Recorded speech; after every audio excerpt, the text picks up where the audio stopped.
With due respect to samurai and knights, sometimes it seems as if the Total War games were made for Rome. The setting has everything the series has ever required. Loads of power-hungry empires fighting with each other, close tactical battles from a time before gunpowder, and a sure sense that a small gain or a small setback for one faction could drastically alter the balance of power. Rome 2 is Creative Assembly's second go at this setting, and it benefits greatly from the lessons the team has learned in the 9 years since the first Rome was released. On the other hand, it's also a prime example of all the lessons it's failed to learn.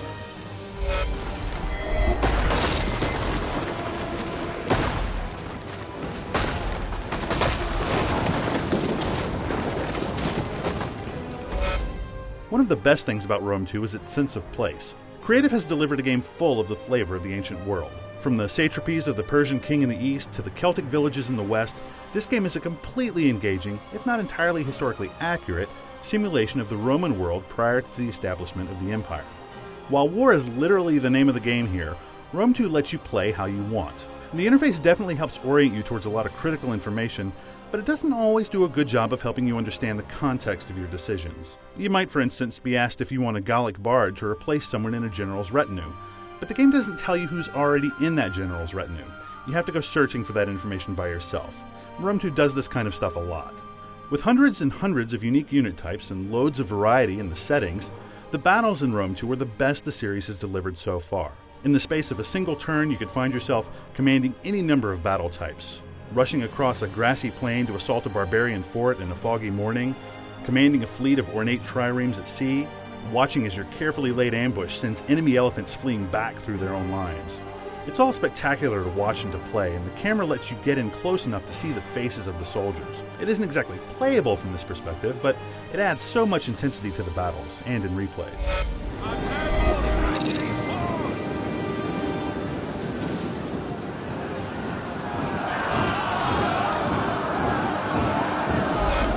Rome 2 has substance to match its style, and that really makes me feel like a ruler. As the leader of one of the 8 playable factions, you'll build temples to quell the populace, research new agrarian technologies to help your cities grow, negotiate alliances with your neighbors, and field armies to protect your interests and project your power around the map. It gives a strong and rewarding sense that what you're doing actually matters. Every turn in the campaign is full of meaningful decisions about priorities and timing. There are loads of interrelated systems in Rome 2, which means your whole empire has to balance on the edge of a knife. As you grow in power, your problems also grow, creating a great sense of challenge at every stage of the campaign. To help ease this burden, Rome 2 includes a provincial administration system, whereby you manage multiple regions as a single unit. It's a great way to allow for some sense of local specialization, while also freeing you up to think about bigger issues. The developers have helped to streamline the empire building process without necessarily sacrificing its depth. Likewise, the battlefield is full of amazing tactical action. The Total War series has always excelled at the basic geometry of war, where the careful arrangement of forces and a fair bit of luck separate the Caesars from the Antonys. Real line-of-sight vision means hiding and scouting are a necessary and practical part of your battle plans, while combining land and sea forces in a single tactical setting means you can actually use your navies to support your armies, which boosts the sense of scale tremendously.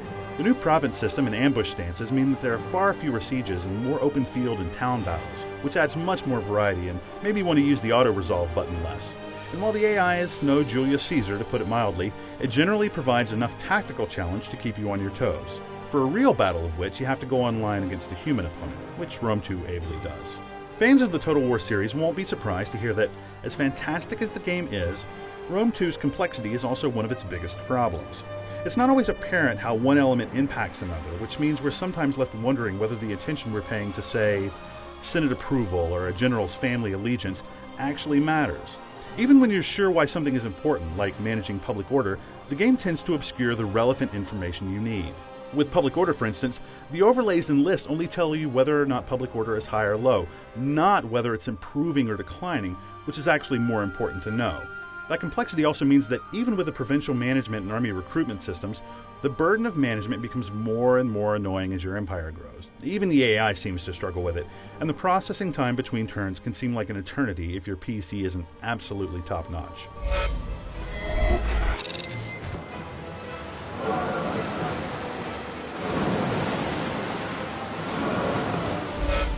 Rome 2's intricate strategy campaign and intense tactical battles are a great match for its rich historical setting.